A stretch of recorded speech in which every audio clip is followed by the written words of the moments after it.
Hey guys, alright? Welcome everyone. The story begins in a pawn shop that seems empty, except for a mouse on the shelf. An airplane pilot named Petey Shelburne arrives in a frenzy, holding a toy monkey. He rings the bell on the counter frantically until someone appears. The attendant notices that Petey's uniform is stained with blood, and he simply responds that it isn't his. The sign on the wall says that the store does not accept toy returns, but Petey explains that this is not a toy. Looking increasingly deranged, he says the most important thing is to never let the monkey hit the drum under any circumstances. Shortly after, that is exactly what happens. The toy begins to function, and Petey backs away with a look of terror, but the attendant shows that nothing happened. However, at that moment, the mouse finishes gnawing at a string, causing a chain reaction that culminates in a spear piercing the attendant. The monkey then hits the drum once more, and the mechanism reverses, pulling the man's entrails along with the string. Desperate, Petey grabs one of the blowtorches on sale and melts the monkey, shouting words of hatred. However, Petey never returned home, and unaware of all this, his wife Lois thinks he has abandoned the family. Their two children, twins Hal and Bill, also grow up believing this. Bitter, Lois tells the boys that their inheritance will be the cabinet Petey filled with junk from his travels. With less disdain for their father's collection, the two decide to explore the stored objects and end up finding the monkey. On the box, a sticker instructs to turn the key to see something happen. Hal is a bit afraid to meddle with their father's things, but Bill feels entitled to decide since he is a few minutes older. When he turns the key, the monkey starts to move jerkily, somewhat stuck, and the mallet doesn't quite touch the drum. Bill loses interest and prefers to go to his room with an adult-themed deck of cards. A little later, Lois leaves the children with a babysitter named Annie to go on a date. Hal finds it strange when he sees the monkey in the back seat of the car but says nothing, and his brother is more concerned with flirting with the babysitter. The three go to dinner at a Japanese restaurant, and the sushi chef also seems interested in her. In the car, the monkey begins to play the drum by itself while the three watch the kids' knife tricks. The show ends very badly when one of the knives escapes his hand, so sharp that Annie's head remains in place for a few seconds before rolling across the table. At the wake, the only thing worse than the awkward sermon from the rookie priest is Lois's attempt to console the children. She tells them that these misfortunes are common, and it's just a matter of time until everyone dies. The conclusion is that the best thing is to enjoy life while it lasts. The three spend the rest of the day dancing at home, and Hal says it was the best day of his life. The next day is quite different, as a group of girls sets a trap for him in the school bathroom and steals his pants just out of meanness. He arrives home upset and is startled to find the monkey in his room, especially since his mother says she didn't bring it there. Hal begins to suspect that the babysitter's accident was not an accident, and Bill realizes his brother's interest. Besides being bossy, he also considers himself the sole heir to their father's belongings, and so he forces Hal to say some humiliating phrases in exchange for possession of the monkey. The next day, Hal goes to school and finds the toy inside his backpack. The girls' gang does not forgive, and Bill joins them to throw several kilos of bananas at his brother, who returns home all dirty and very angry. Inexplicably, the monkey is on the bed when he enters the room. Hal decides to turn the key again while wishing death upon Bill aloud. The monkey opens its usual grin and raises its right paw, making the mallet spin before falling. Bill is arriving home when it begins to play cheerfully. Then the boy enters the kitchen talking to his mother, but she does not respond. He starts shouting when she slowly turns around, with blood gushing from various points on her head. The doctors explain Lois's death as a rare type of aneurysm, but Hal knows the truth and is filled with guilt. Bill interrupts the wake and starts calling for her, still refusing to believe in the loss. Their Uncle Chip will take care of the boys now, stating to Hal that he and Aunt Ida never wanted to care for children. He promises he will do his best, but warns that in this case, even his best is quite bad. Before the move, Hal decides to put an end to that infernal toy with a meat cleaver. The first blow separates one of the arms, and the boy is disgusted to see that the toy seems to bleed. Even so, he continues cutting and then throws away all the pieces, determined to put an end to this nightmare. The twins then move with their uncles to the town of Casco, Maine. Bill is still very shaken by the tragedy and refuses to take off his jacket, saying he doesn't want to have to put it on again if there's another funeral soon. On one of the first nights in the new house, he sees a flickering light on the porch and goes to the window to investigate, having the impression of seeing a pair of glowing eyes outside. The image dissipates, but the monkey is in the middle of the living room when he returns. Hal is forced to share his suspicions with his brother and also explains how he got rid of the monkey, but doesn't mention that he turned the key on the day of Lois's death. Without that last detail, Bill doesn't understand the extent of the threat and insists on turning the key again to test his brother's theories. The result is indeed another funeral, as Uncle Chip is trampled by 67 horses while in a sleeping bag at a camping area. This convinces the two brothers for good, and knowing that the monkey is indestructible, they decide to throw it in a well so that no one else gets hurt. The plan is not perfect, but works for 25 years. After spending all that time indulging in his hunting and fishing hobbies, Aunt Ida wakes one day to a circus tune playing softly somewhere. Suspicious, she goes downstairs armed to check, and the steps of the basement stairs break just as she is passing. But this is not the end for Aunt Ida, as she gets up screaming, having fallen face first into a stockpile of hooks. After pulling them out one by one, she begins to smell something burning and brings her nose close to one of the mouths of the stove, which suddenly ignites on its own. Her face becomes a fireball, and she runs out dazed until she crashes into the "For Sale" sign. Meanwhile, Hal is leading a lonely and empty life. The trauma of the monkey prevents him from getting close to people, fearing that any of them will end up in the morgue. He also distanced himself from his brother and says he doesn't miss him much. However, it happens that Hal has a son whom he only sees once a year. His name is Petey, after the grandfather he never met. His mother is married to the famous Ted Hammerman, a parenting guru whose books are even displayed at home. She takes the opportunity to inform him that Ted intends to legally adopt him, and after that, these visits will no longer be necessary. Hal begins to protest, but Ted merely points to his books, showing that it will be pointless to argue with the greatest expert in the task of raising children. The wife recommends that Hal make the most of the days he will spend with Petey to create lasting memories. The boy enters the room just as the adults are losing their composure. Meanwhile, in Aunt Ida's yard, the household objects are for sale at a yard sale, and we see that the monkey is one of them. It is bought by a hairy man named Ricky, who intends to sell it to someone else. His mother does not like these dealings much, since the final buyer is a weird guy who never leaves the house. In the hotel room, Petey takes advantage of the rare moment with his father to complete a school project about his family tree. No topic could be more uncomfortable for Hal, so he even lies that he is an only child. That night, after a terrible nightmare in which the monkey attacks him with a cleaver, Hal wakes up hot and turns on the ventilation. His cell phone rings right at that moment, and the call is from an unknown number, but Hal recognizes his brother's voice as soon as he greets him with insults. Bill says he got this number from the police and tells him about his aunt's bizarre accident. He wants Hal to go to her house to make sure the monkey will not be sold or passed along, as he suspects it may have come out of the well. Hal gets nervous and explains that it is his week with the son, but Bill hasn't changed at all and continues to act as if he commands him. To prevent Petey from waking up, Hal leaves the room and goes to the hotel's common area, where a woman is preparing to dive into the pool. Above on the roof, the ventilation device Hal turned on a few minutes earlier begins to shake until it breaks loose. It rolls off the roof and smashes onto the floor, electrocuting the woman as she enters the water.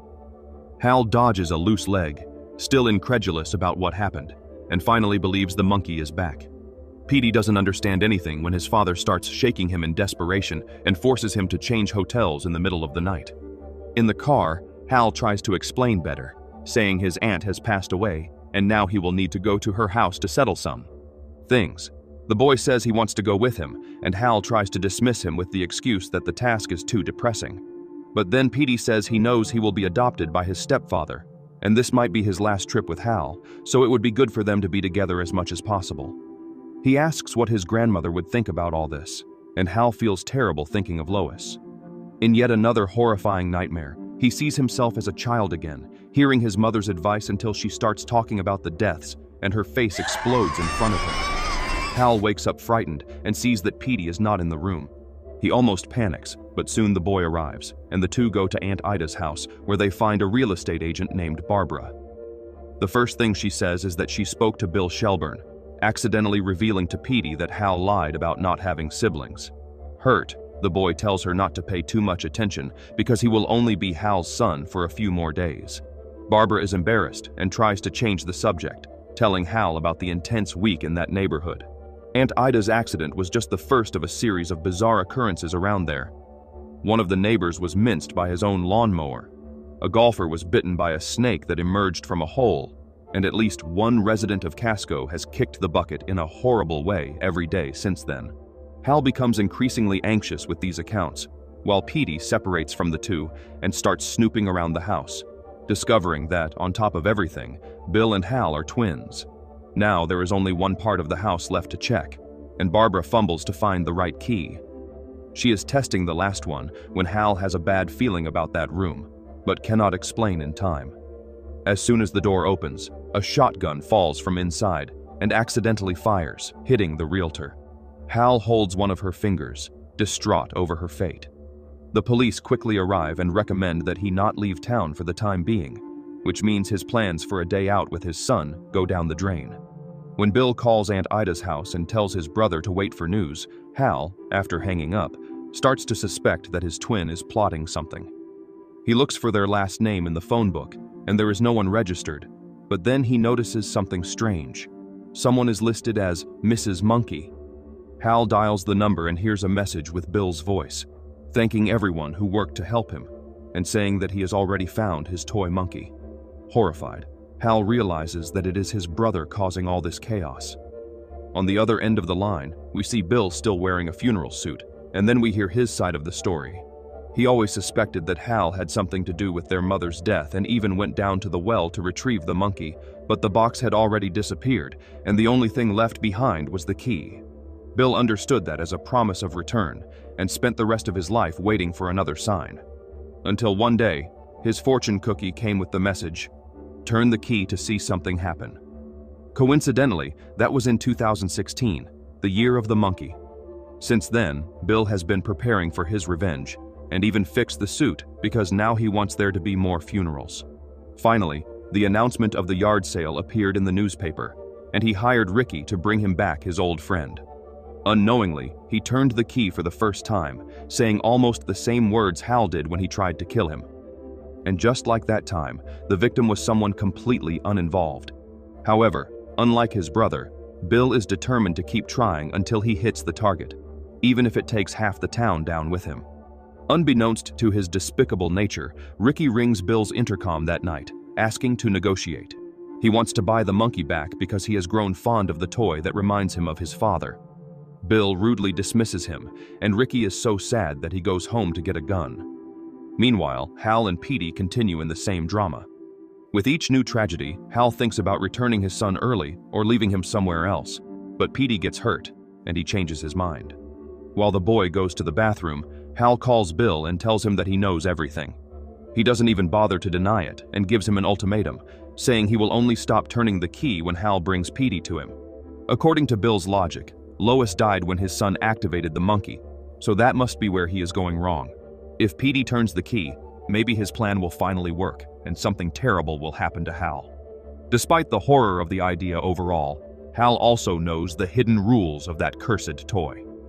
When the monkey plays the drum, the only person who is safe is the one who turned the key. Therefore, if he accepted the offer, it would be a way to ensure Petey's safety. When he exits the bathroom, the two begin to argue again, and then someone knocks on the door. Ricky enters wearing parts of his father's police uniform and points the gun at Hal. He forces the two to go with him to Bill's house so that Petey can pass through the doggy door and steal the monkey. Under the gun's aim, Hal has no choice and simply tells his son not to ever turn the key that's on the back of the monkey. Petey begins to understand that this monkey is the reason for his father's antisocial behavior and finds it ridiculous, still not understanding the situation. He manages to sneak through the doggy door easily and almost gets hit by an axe right in the first corridor. This is just the first of many traps set by his psychopath uncle, but Petey is smart enough to dodge them all.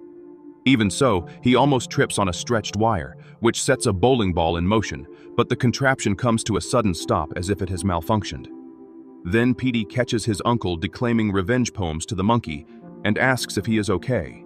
Admitting that he is not, Bill asks his nephew to help him with his childhood toy and turn the key. Since no one told Petey what is really at stake, he has no reason to heed his father's warning. Therefore, he decides at least to satisfy his curiosity and complies with his uncle's request, slowly turning the key. As soon as the monkey smiles and raises its paw, the tree in front of the house begins to sway lightly, and Hal sees that one of the branches is giving way under the weight of a huge beehive. When the monkey brings down the mallet and starts to play, Ricky feels an itch on his head and fumbles with the gun, accidentally firing. The shot doesn't hit anyone, but opens a hole in the windshield that perfectly aligns with an opening in the middle of the beehive. Then the circus tune ends. The monkey stops playing, and the first bee appears immediately. Pulling a line of thousands of others, it flies straight into Ricky's face, passing through the bullet hole. The entire swarm enters the boy's mouth, and he starts to flail about, ending up firing several shots. Even so, Hal escapes unscathed from the incident, exiting the car without a single sting. Losing his patience, Bill snatches the toy from his nephew's hands, and instead of turning the key, grabs the right paw and tries to force it down, trying to make the monkey play by brute force. With great strength, he hits the drum just once, and the effort knocks both of them to the ground. When Bill recovers from the fall, the monkey is sitting with its paw raised. It begins to play again, but without the tune and with a different rhythm. The speed gradually increases until it reaches a frantic pace and then stops abruptly. Bill hears a woman scream in the neighborhood, followed by several other screams and explosions. Peeking through the window, he sees an airplane crashing right in the middle of town. The monkey hits a few more times, breaking the house's roof and causing a passenger dressed as a bride to fall. It becomes evident that all this destruction is punishment for trying to boss around the monkey. When Hal manages to enter the house, Bill is already beginning to regret his actions. He confesses that he did all of this to avenge Lois's death, and Bill also admits what he did, but says that none of this was their fault, that they were still children. After a frank conversation, the two make amends, and Hal invites his brother to join his trip with Petey. It is at this moment that the mallet comes down once more, without warning. The trap that had stopped in the middle starts to spin again, and the bowling ball strikes Bill's head, taking it with it into the wall. Shocked, Hal and Petey begin to exit the car, crossing the widespread chaos Bill caused. A grim figure passes by on the road, looking like one of the horsemen of the apocalypse, with an empty and macabre look. The monkey is in the back seat of the car, and, from now on, the two will have to keep an eye on it. However, Hal decides not to dwell on it all the time, and invites his son to go dance, finally betting on a change of attitude, yet the terrible things are still not over.